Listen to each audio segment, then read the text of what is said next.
Hello my dear friends, you're on the Military Summary channel, and today we are going to discuss the situation in Ukraine on the morning of the 30th of September. This morning we have a lot of updates, so let's start. And first of all, we're going to start with the Liman bridgehead, with this area. Today we got a lot of report from the Russian sources, and the Russians confirms that Liman has been encircled and that this is highly likely first cauldron where the Russians appeared. If we're talking about the Russian sources, they're saying that Ukrainians managed to achieve some success during this night. And first of all, during this night there was storming a small town by the name of Yampol, this one. And this morning we got first update. This information wasn't confirmed, but anyway we got first update that the Russians decided to leave Yampol and to retreat to the north in direction of Zarechne and Liman. Furthermore, this morning we also got update that Ukrainians got control over a small town by the name of Stavki, this one. So they were attacking during this night this area, and they were trying to push the Russians from this area. And later, also this morning, we got update that Ukrainians managed to cut the road, supply road between Zarechne and Drobyshevo. As you can see, there is a road, Drobyshevo, this road, and the Russians were using this road to supply and support from Zarechne, a small town Drobyshevo. So for now, there is no more road, or there is a road, but this road is already under fire control. Right before I start creating this video, the Russians reported that they managed to stop the Ukrainians on this line, and they didn't give them opportunity to take this town. So for now, as you can see, the Russians have something like encircle defense. So they have 4 towns in this area, Zarechne, and the main goal of Zarechne to protect this area and to keep this tunnel, because this is the only one way how the Russians can retreat from this bridgehead if they will decide to retreat.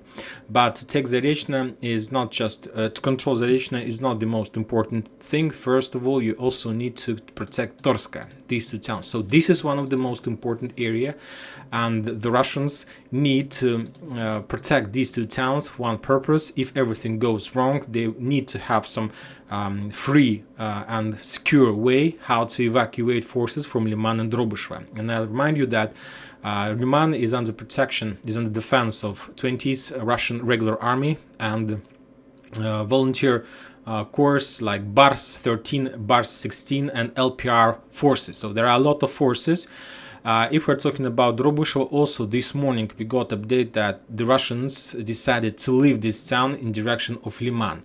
Or maybe they start some process of evacuation and they just kept some rear guard in these forces. But for now, I believe that this town is still in the Russians, but maybe they will try to leave from this area.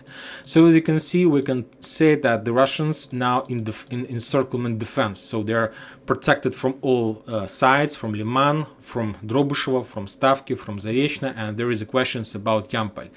Do they still control this town, or they decided to retreat to the north? Now, for now, there is no updates. The only thing that, as I told you, that maybe the Russians will try to leave. And now today is the most important day in this Liman defense operation. Why is that? First of all, the Ukrainians are not attacking during the day because they can be seen by the Russians, by the Russian artillery, by the Russian drones, and of course, because of that, they can have a lot of losses during counteroffensive operation. At least they used this tactic before today, but today is the 30th of September, and as we know, after 3 p.m. Liman and Liman bridgehead is going to become a part of Russian Federation, because by the time when the Russians and DPR representatives sign the contract of joining DPR and LPR, Zaporozhye and Kherson as a part of Russian Federation, these territories still will be under Russian control. So from the legal point of view, this territory is also going to become a part of Russia. So that's why this is very important to keep this area till 3 p.m. So that's why I believe that Ukrainians will try to do the final rush before 3 p.m. just with one purpose, to push the Russians from this bridgehead and to establish the Ukrainian control over these territories, because at least it will be something, some kind of legal power for the Ukrainians to consider this territory as the territory under their control, because nobody knows what is going to be next. Maybe the Russians and the Ukrainians are planning to have some peace, or maybe start negotiation after these referendums, who knows. And so that's why the Ukrainians just want to be on the safe side and want to take control. So I believe that maybe the Ukrainians are planning to attack during a day. But they will have a lot of losses. Or if they are not planning to do this during the day, of course they will make another attempt this night. And this night is going to be the most difficult night on this bridgehead, because the Ukrainians will attack all along the front line from every single side. They are able to do this from Novoselovki in direction of Drobushova, from Shurova in direction of Liman, from Zakitna in direction of Yampol, from this bridgehead in the Serebryanka, in this forest in Dibrovo in direction of Torska. They need to create a cauldron, and they need to block these forces, and after that the Ukrainians will have some power to start negotiation. I'm not sure that Ukrainians are planning to reduce these forces and to kill everybody in this area. We know that around 8 or maybe more, something, let's say like around 10,000 soldiers, Ukrainian soldiers, is a prisoners of war, and they are kept by the Russians, and they're like in Russians and or DPR prisons. So that's why the Ukrainians, of course, they need to release those forces. They need those forces. It will be like a very big and powerful immediate victory. So that's why they need to encircle this army as well, and with help of that, they want to start negotiation process, and the Russians, and the main goal of this process is to force the Russians to return those 8,000 Ukrainians, and to give, and from their side, to give opportunity and chance to the Russian army in this bridgehead to leave this area, and something like this.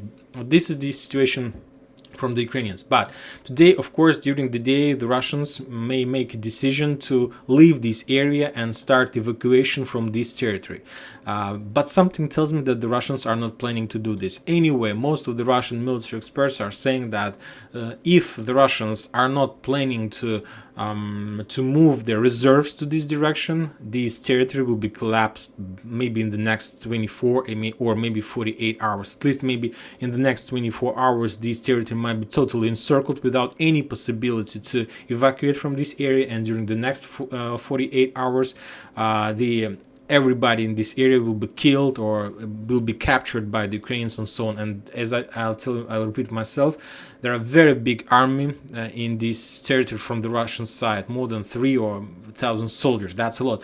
But from the other side, I believe that the Russians have moved a lot of ammunition, shells, a lot of equipment to this area, and I believe that they are ready to hold this encirclement and to hold defense, because as you can see, the Russians supply centers are not very far. They still have possibility to support using this road. We know that Ukrainians got control over this forest, but as you can see, this position is not stable, and this is not like a clear encirclement. The Russians anytime are able to push the Ukrainians on this bridgehead, to push them to the forest and down to this river. So the situation is critical, but not so critical like to panic or to be afraid of something. It's a war, it's a regular war situation, and of course something tells me that the Russians want to show something. At least I want to believe that, because I can't imagine that you can waste your army such a way, like because if you remember, the Russians before this defense operation, they were leaving every single town if they see a critical situation. Now there is a critical situation, but the Russians first time during this special operation decided not to retreat and to fight and stand till the last Russian in this area. But from the other side, I understand that I can't imagine that the Russians are not planning to move their reserves to this area. The question is why they don't do this. Why don't they do this? It's the very big question I have. So I believe that today we are going to receive all answers to every single question we have about this Liman defensive operation, because it's the final day. Today or tomorrow anyway, we will understand everything by the end of this weekend. because if the Ukrainians are not able to take this Liman bridgehead by the end of this weekend, or to make their position more powerful in this area, that means that they won't be able to take this bridgehead ever, and sooner or later the Russians step by step will take back every single square meter that the Ukrainians managed to get during the previous 2 weeks. If we're talking about other front lines, the Russians attacked the towns in the south of Ukraine. They attacked towns in Dnipro, in Zaporozhye. They attacked the town Nikopol, in Nikolaev, Voznесенsk, Kryvyi Rog. The Russians were attacking Odessa. The Russians were attacking the critical facilities, energy facilities in this town. Furthermore, today I got a very interesting update that at some town the Russians attack not just like energy facilities or something like this. The Russian attack something like a bus station. There was a lot of videos in that area. I believe that was somewhere in Zaporozhye. There was a very big bus station, and there was pictures of a fire in this area, and that a lot of buses, trucks were destroyed. That wasn't some kind of armored vehicles or tanks or something like that. That was regular buses that Ukrainians were using to deploying or regrouping their forces. What does it mean?